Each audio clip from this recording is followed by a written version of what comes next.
ஆண்டவரே, ஒரு வார்த்தை சொல்லும், என் வாழ்வு நலமடையும்.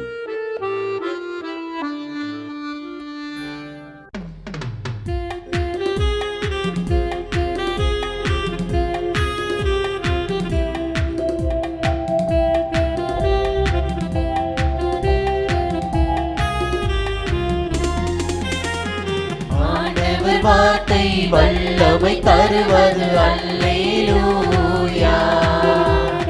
ஆண்டவர் வார்த்தை வாழ்வு தருவது அல்லேலூயா.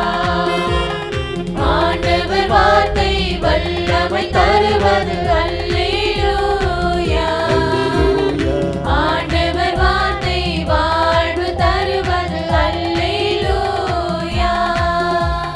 செவிகள் திறக்கட்டும், வார்த்தை வளம் பெற இதயம் திறக்கட்டும், பண்பு வலுப்பெறும், உண்மை உணர்வுகள் வாழ்வில் புலரட்டும், நிறைவாய் வாழ்ந்திடுவோம்.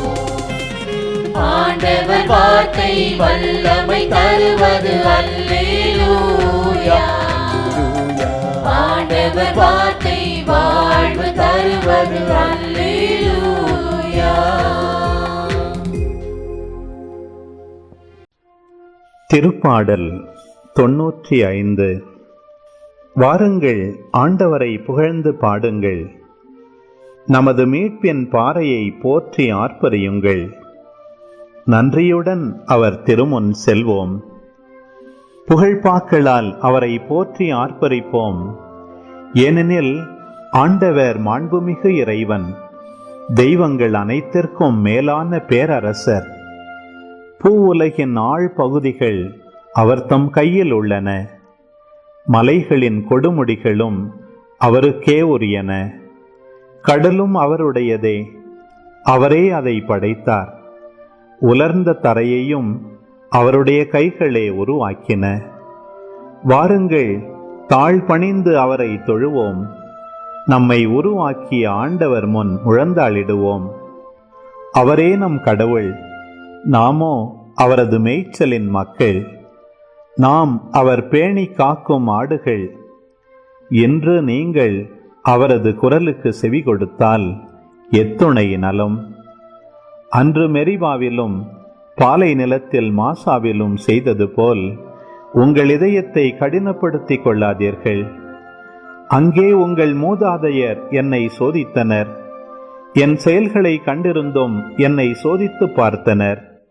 40 ஆண்டளவாய் அந்த தலைமுறை எனக்கு வெறுப்பூட்டியதால் நான் உரைத்தது, அவர்கள் உறுதியற்ற உள்ளம் கொண்ட மக்கள், என் வழிகளை அறியாதவர்கள்.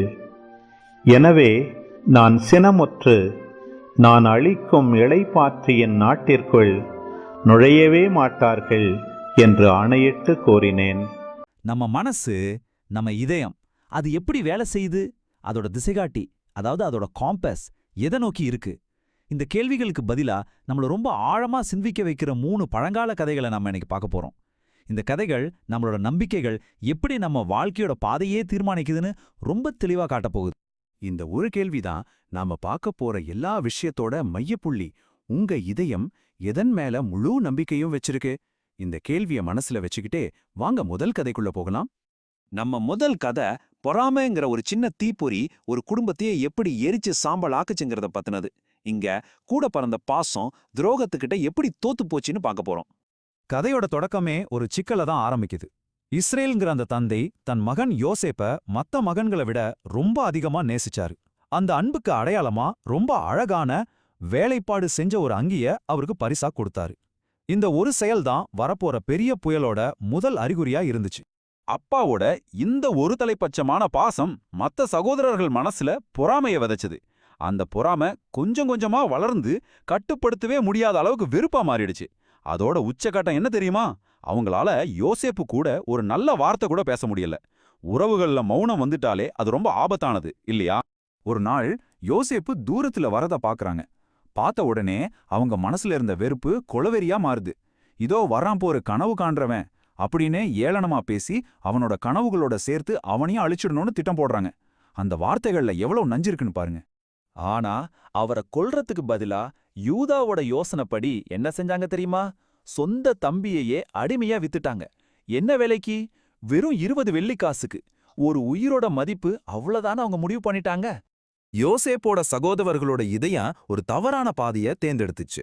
இது அவங்களுக்கு மட்டும் நடந்த விஷயம் இல்ல. இது மனுஷ இதயம் சந்திக்கிற ஒரு பொதுவான தேர்வை விளக்குது.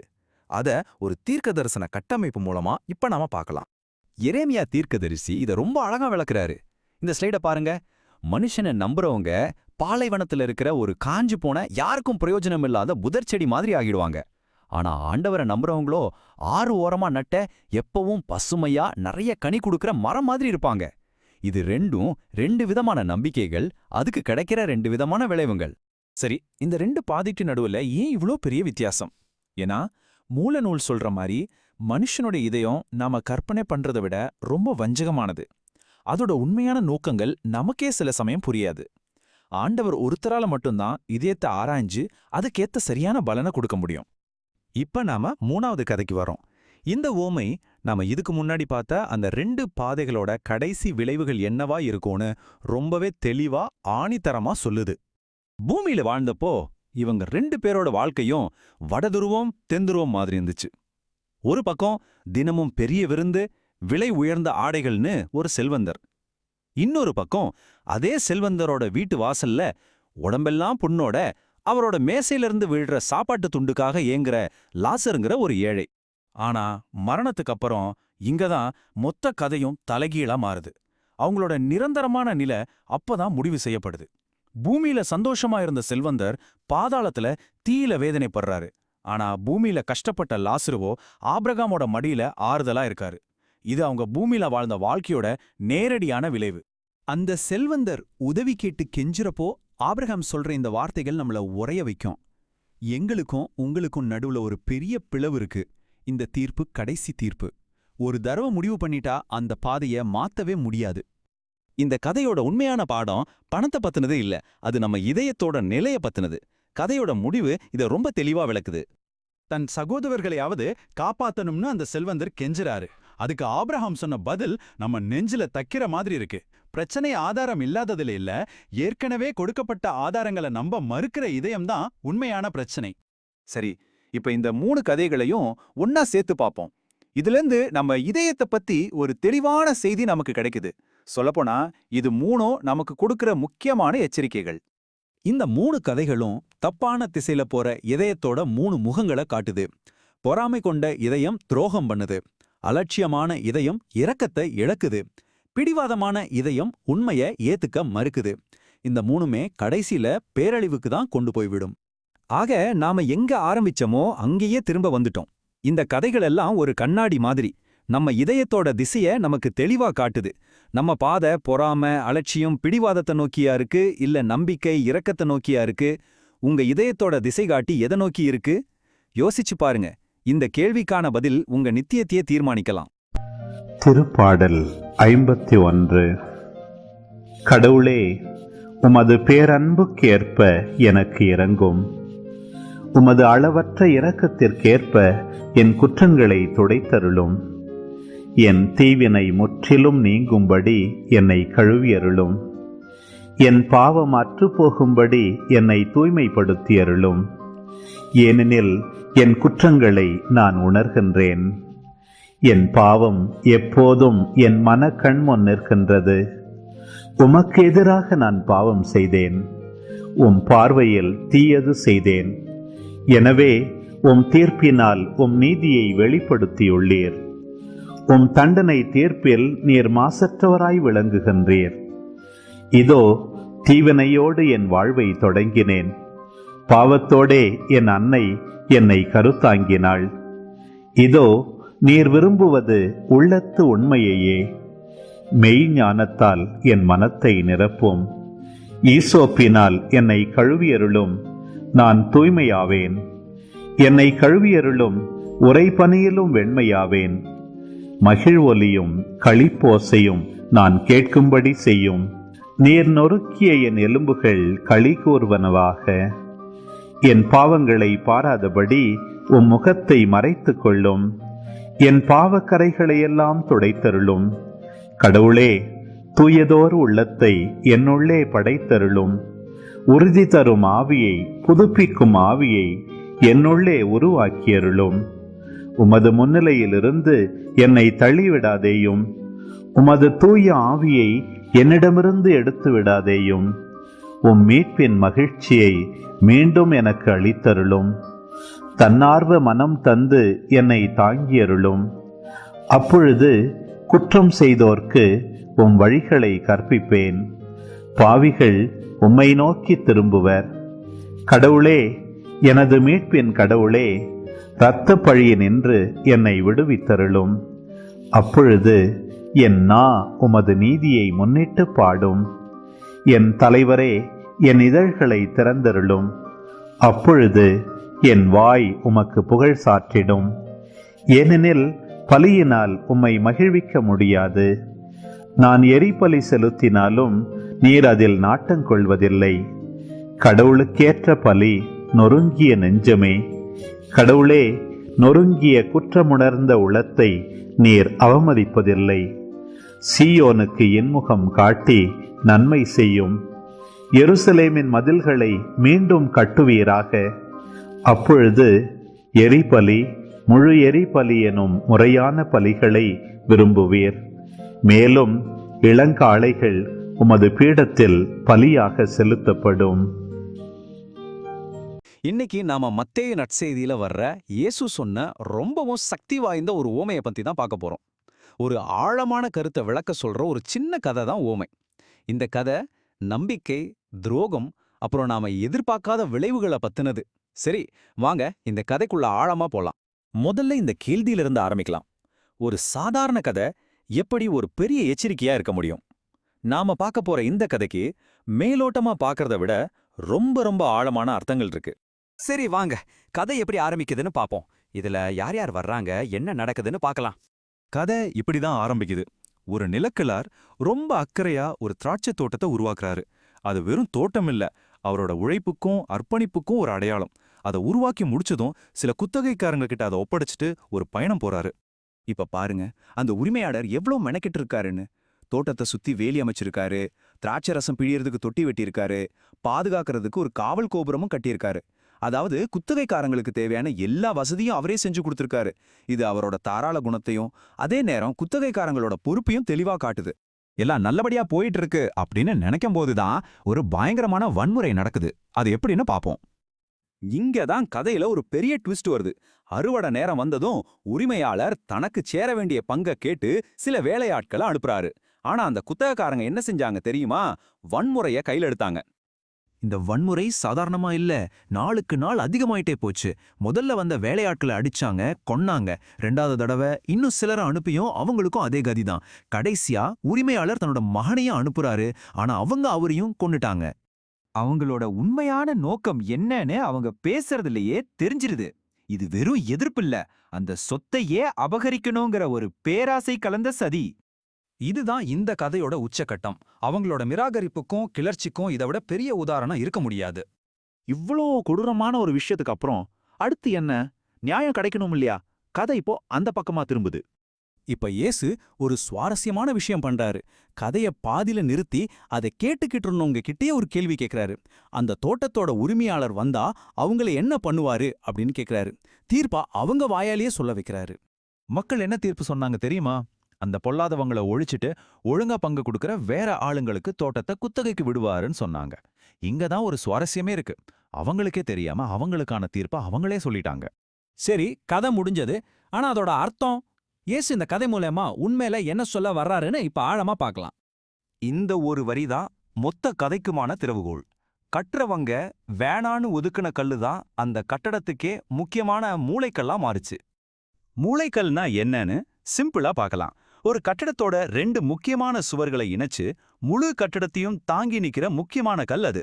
அது இல்லாம அந்த கட்டடம் உறுதியா இருக்காது. இப்போ இயேசு பாயிண்ட்டுக்கு வர்றாரு. நேரடியாவே விஷயத்த சொல்றாரு. அந்த பொல்லாத குத்தகக்காரங்க வேற யாரும் இல்ல, இந்த கதையை கேட்டுக்கிட்டு இருந்த அந்த தலைவர்கள் தான். அவங்களால கொல்லப்பட்ட அந்த மகன்தான் அவங்க நிராகரிச்ச அந்த மூளைக்கல். கடைசியா ஒரு நேரடியான எச்சரிக்கை வருது. இறையாட்சி உங்ககிட்ட இருந்து எடுக்கப்பட்டு அதுக்கு தகுதியானவங்களுக்கு கொடுக்கப்படும். அவங்களோட நிராகரிப்புக்கு என்ன விளைவுங்கிறத இதை விட தெளிவா சொல்ல முடியாது. கடைசியா இந்த ஒரு கேள்வியோட நான் உங்களை யோசிக்க வைக்கிறேன். இந்த கதை தங்களை பத்தி தான் சொல்லப்படுதுன்னு அந்த தலைவர்கள் புரிஞ்சுகிட்டப்போ அவங்க என்ன செஞ்சிருப்பாங்கன்னு நினைக்கிறீங்க? இந்த விளக்கத்தை கேட்டதுக்கு நன்றி.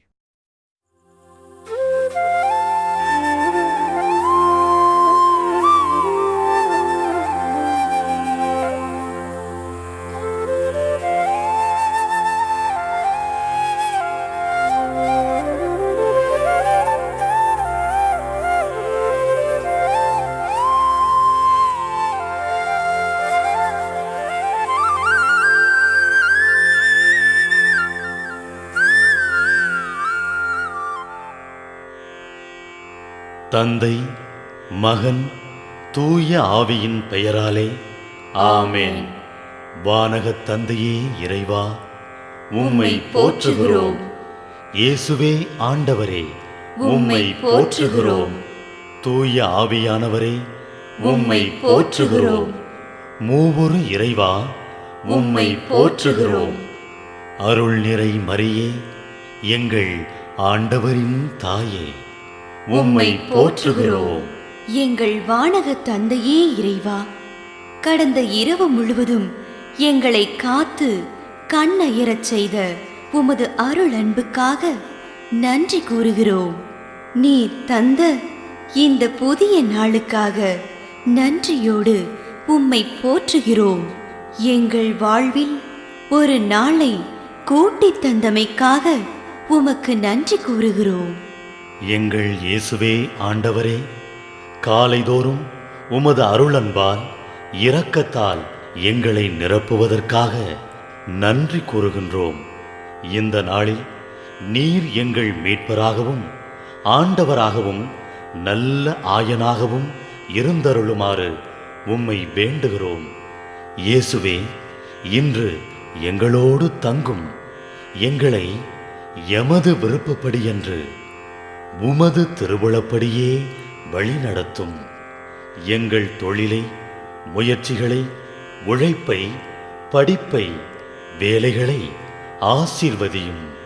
தூய ஆவியானவரே, எங்கள் வழித்துணையாளரே, இன்று முழுவதும் எங்கள் ஞானமாய், ஆற்றலாய், சக்தியாய் இருந்தருளும். தீமைகளை வெல்ல இந்நாளில் எங்களுக்கு மன உறுதியை தாரும்.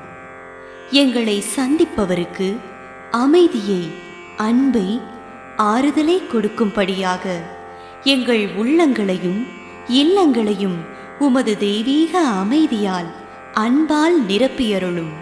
மூவொரு இறைவா, இந்த நாளையும் எங்களையும் எங்கள் எண்ணங்களையும் செயல்பாடுகளையும் பயணங்களையும் ஆசீர்வதியும். நாங்கள் சந்திக்கும் மனிதர்கள், எங்கள் குடும்பத்தார், உற்றார் உறவினர், எங்கள் நண்பர்கள் மற்றும் எல்லோருக்கும் துணையாயிருந்தருளும். மேலும் உடல் நலம் குன்றியோர், துயருறுவோர், கைவிடப்பட்டோர், தனிமையில் வாடுவோர், எளியோர், படிக்கும் மாணாக்கர்கள், ஆசிரிய பெருமக்கள், அரசு அலுவலர்கள், நாட்டுத் தலைவர்கள், விவசாயிகள், கடலில் பணிபுரிவோர், பிற தொழில் செய்வோர், துறவிகள், பங்கு தந்தையர், எங்கள் மறைமாவட்ட ஆயர், ஏனைய ஆயர்கள், திருத்தந்தை ஆகிய அனைவரையும் இக்காலை பொழுதில் உம் திருப்பாதம் ஒப்படைக்கின்றோம். அனைவரையும் ஆசீர்வதித்து பாதுகாத்து வழிநடத்தியருளும். அம்மா மரியே, எங்கள் ஆண்டவரின் தாயே, உம் கருணை மிகு அருட்பார்வை எனும் அடைக்கல கோட்டைக்குள்ளே இன்று முழுவதும் எங்கள் ஒவ்வொருவரையும் அரவணைத்து எந்த சூழ்நிலையிலும் உம்மையும் உம் திருமகன் இயேசுவையும் விட்டு பிரியாதபடி எங்களை பாதுகாத்து வழிநடத்தி அருளும். எங்கள் நல்ல தந்தையே, கேட்டதெல்லாம் கிடைக்கும் என்ற தளராத உறுதியோடும் விசுவாசத்தோடும் எங்கள் அன்னையாம் மரியாளின் பரிந்துரையில் நம்பிக்கை வைத்து இந்த மன்றாட்டுக்களை எங்கள் ஆண்டவராகிய இயேசு கிறிஸ்து வழியாகவும் தூய ஆவியானவர் வழியாகவும் உம்மிடம் சமர்ப்பிக்கின்றோம். எங்கள் வானகத் தந்தையே, போற்றி போற்றி. எங்கள் ஆண்டவராகிய இயேசுவே, போற்றி போற்றி. தூய ஆவியானவரே, போற்றி போற்றி.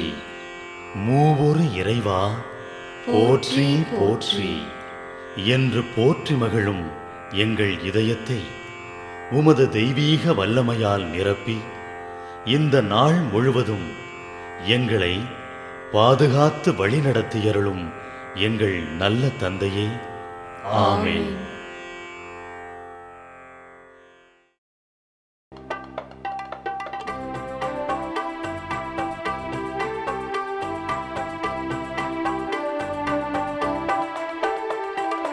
விண்ணுலகில் இருக்கின்ற எங்கள் தந்தையே, உமது பெயர் தூயதென போற்றப் பெறுக. உமது ஆட்சி வருக. உமது திருவுளம் விண்ணுலகில் நிறைவேறுவது போல மண்ணுலகிலும் நிறைவேறுக. எங்கள் அன்றாட உணவை இன்று எங்களுக்கு தாரும். எங்களுக்கு எதிராக குற்றம் செய்வோரை நாங்கள் மன்னிப்பது போல எங்கள் குற்றங்களை மன்னியும். எங்களை சோதனைக்கு உட்படுத்தாதேயும், தீமையிலிருந்து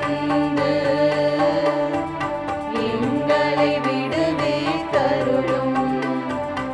எங்களை விடுவித்தருளும்.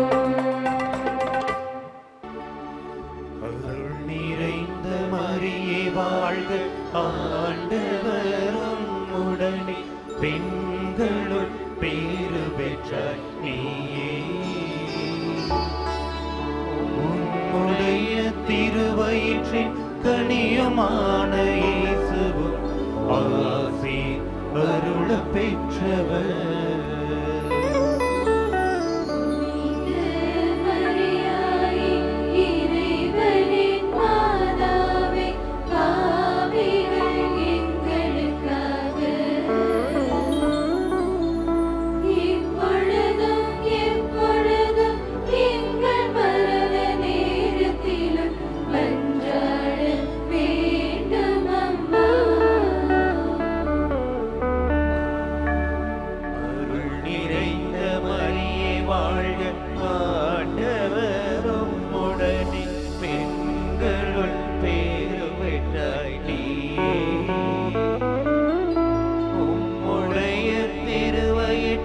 கனியுமான இயேசுவும் ஆசி அருள பெற்றவர்.